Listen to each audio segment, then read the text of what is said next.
কেমন আছো সবাই? আশা করি সবাই খুব ভালো আছো। আমিও খুব ভালো আছি।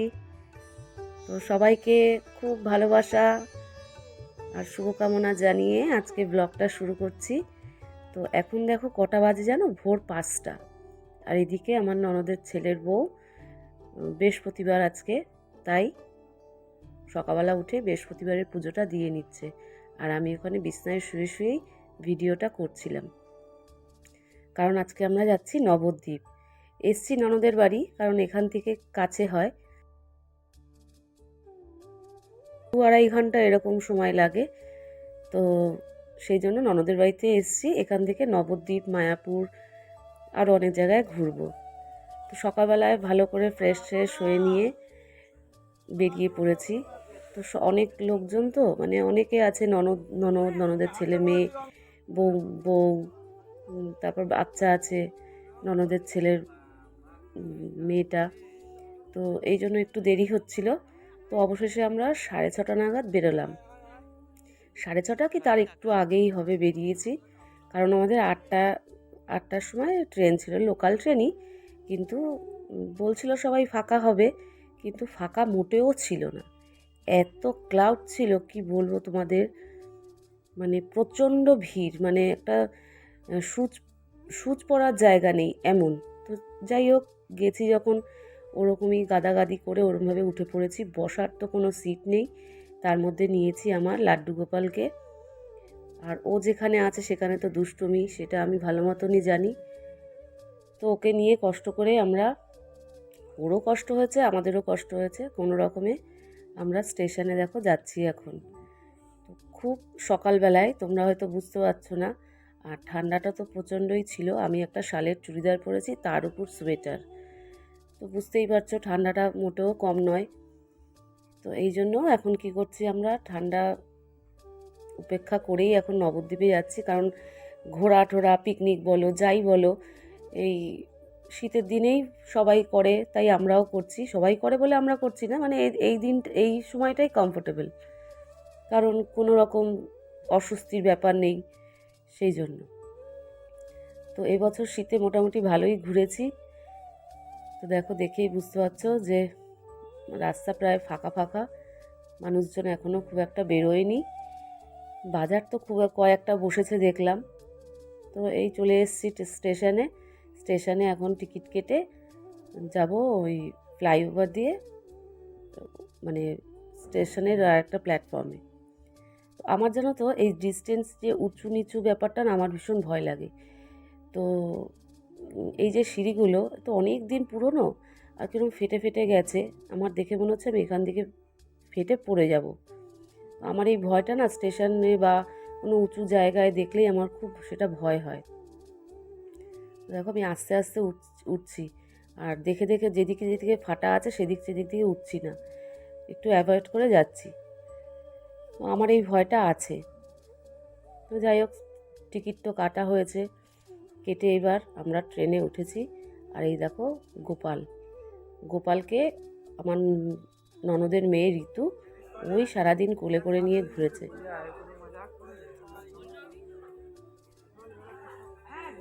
দেখো স্টেশন মোটামুটি ফাঁকা, সবে সূর্যটা উঠছে, এরকম সময় আমরা মানে স্টেশনে এসে পৌঁছেছি। দেখো এবার দেখো বুঝতে পারবে, এটা হচ্ছে অনেকক্ষণ পরের, আমরা প্রায় 1 ঘন্টা দাঁড়ানোর পর কয়েকটা সিট পেয়েছি। তাও বলে বলে যে আপনারা কোথায় নামবেন, এরমভাবে জিজ্ঞাসা করে করে তারপর নেমেছি। আমি তো প্রায় মানে অত ভোরে তো ওঠার অভ্যাস নেই, আমি তো ঘুমিয়েই পড়েছি। ঘুমিয়ে পড়ে আবার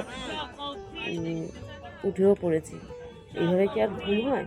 তো যাই হোক, এক জায়গায় যাচ্ছি আনন্দ করে, সেখানে আর ঘুম আর পরিশ্রম। আর সত্যি কথা বলবো, নবদ্বীপে আমার আবার যেতে ইচ্ছে করছে, মানে আবার টানছে।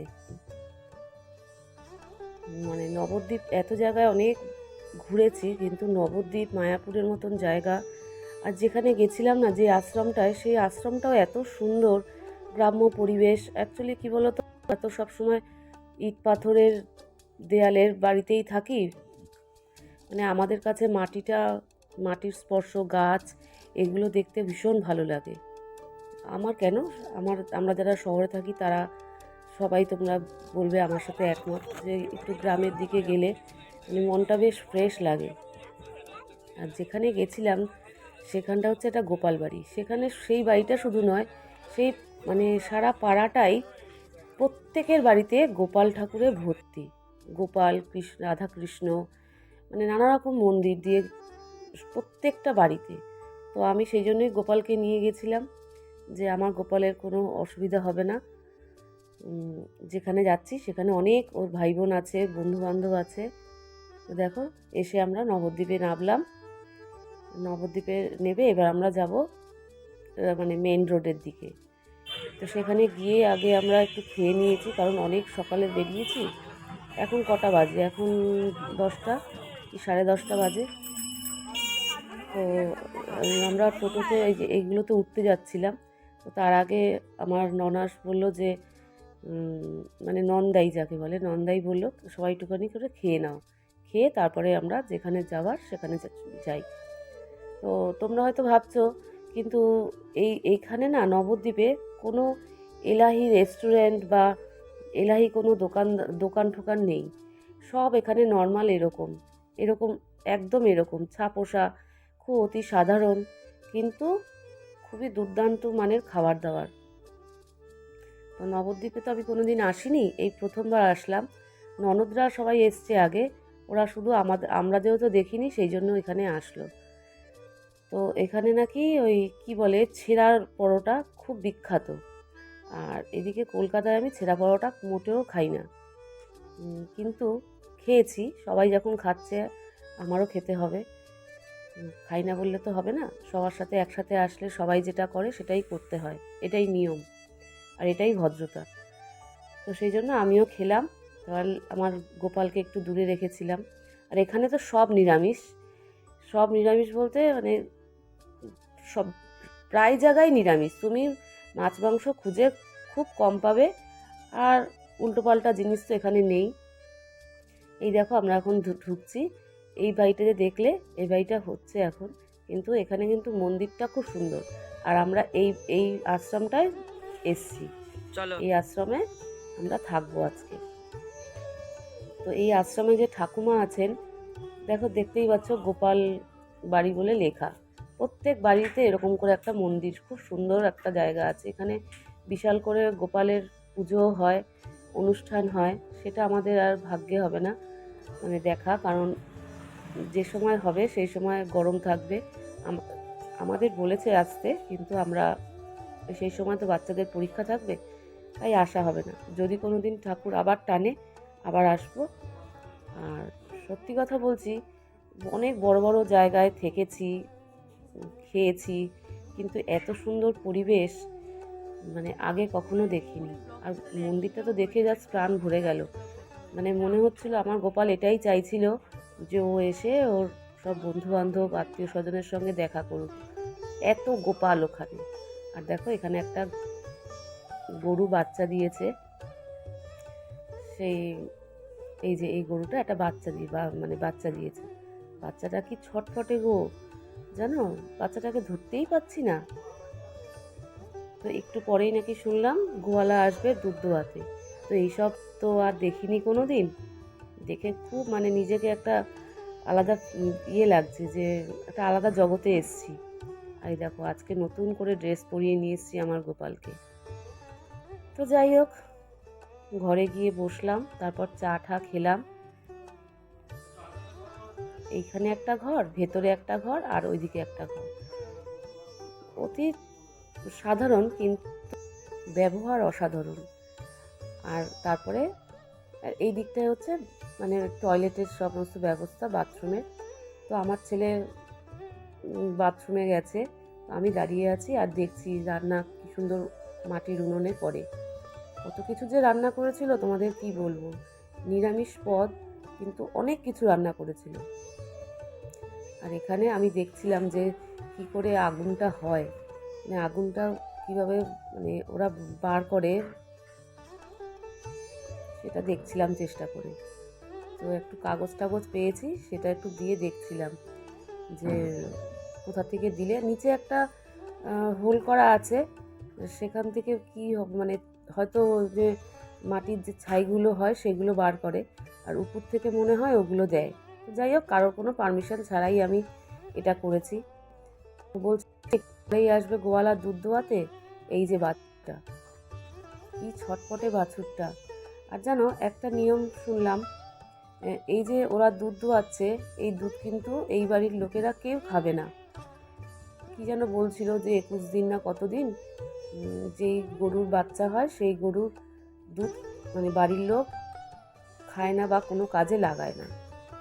সেই জন্য দুধগুলো গোয়ালা দুয়ে দুয়ে নিয়ে যায়, কি একটা ব্যাপার যেন আছে।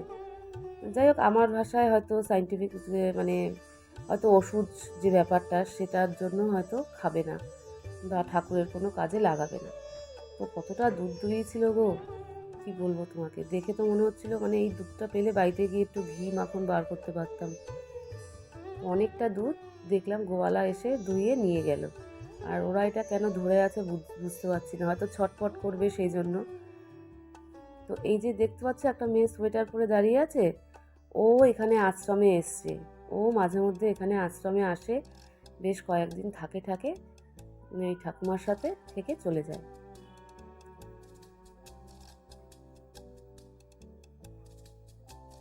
দেখো কি সুন্দর দুধ খাচ্ছে। দুধ আর এখন পাবে কোথায়, সব তো দুইয়ে নিয়ে গেছে। এগুলোই দেখতে ভীষণ ভালো লাগে। তো যাই হোক, তারপরে আমরা একটু গল্প করে দিদার সাথে কিছু করতে হবে কি না সেরকম জিজ্ঞাসা করে আমরা আবার একটু বেরোলাম একটা মন্দিরের উদ্দেশ্যে। মানে এখানে তো অনেক জায়গায় মন্দির, সেই জন্য আমরা কী করলাম, একটা দুটো টোটো ভাড়া করে আমরা গেলাম পোড়ামাতলার পুজো দিতে। মানে এটা মা কালীরই একটা কোনো অংশ বা কোনো একটা রূপ, সেখানে গেলাম পুজো দিতে।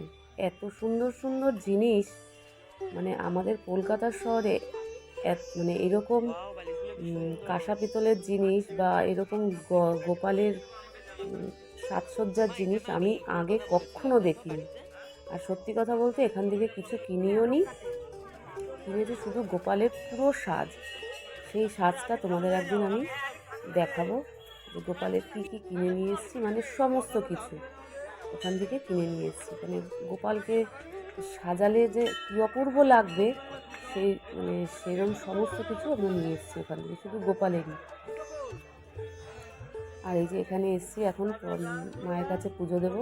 তো ওরা বললো যে কোনো জামা কাপড় ধোয়া বা আধোয়া থাকলে কোনো অসুবিধা নেই,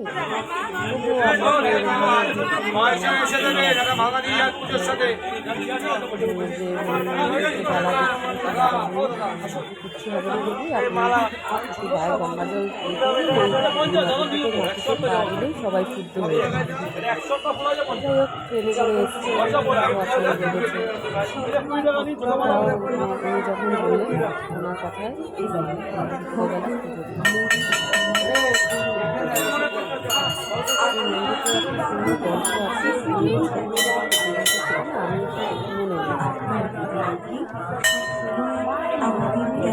নজরে থাকছে।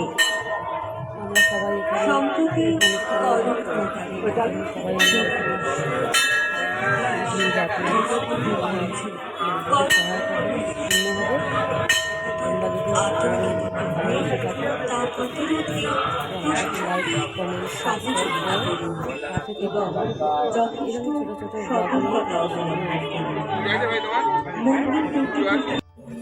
তোমরা সুযোগ দিলে আমি আরও ভালো করে করার উৎসাহ পাবো। তো তারপরে পুজো দেওয়ার পর কী করলাম যেন 7 বার এই মানে গাছটাকে আমরা প্রদক্ষিণ করলাম। প্রদক্ষিণ করার পর ছেলেরা সুতো বাঁধলো, ননদ বাঁধলো, সবাই যে যার মতন করে।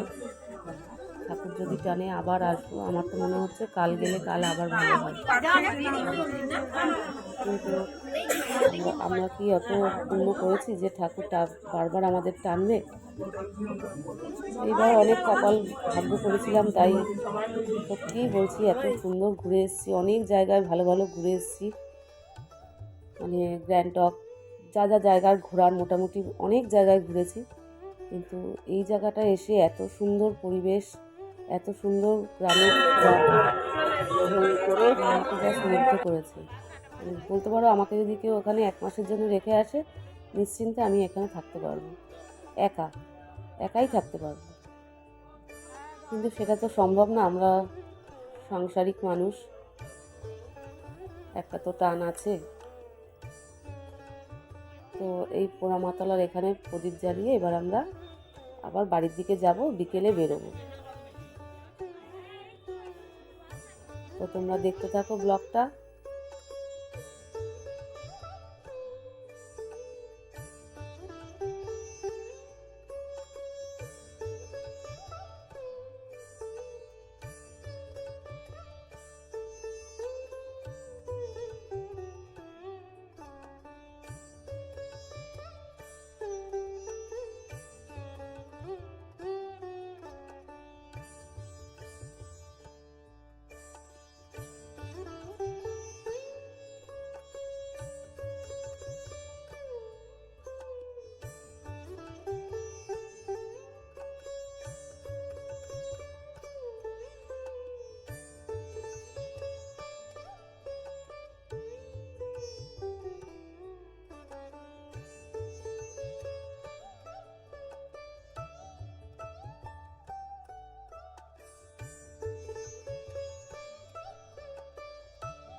তো এবার পুজো শেষ করে আমরা পুজো সবাই খুব সুন্দর করে দিলাম।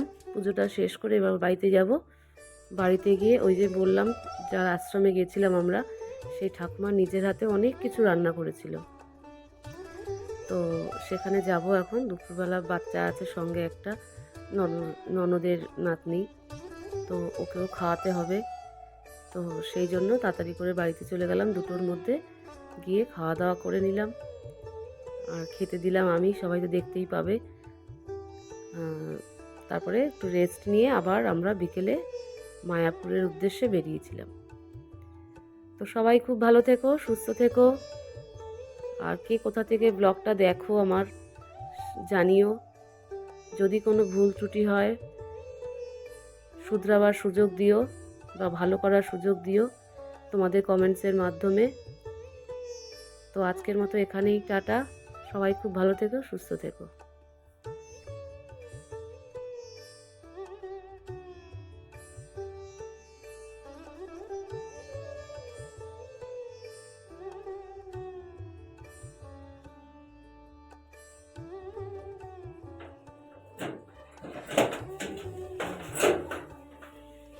ওয়াও, কি সুন্দর রুম।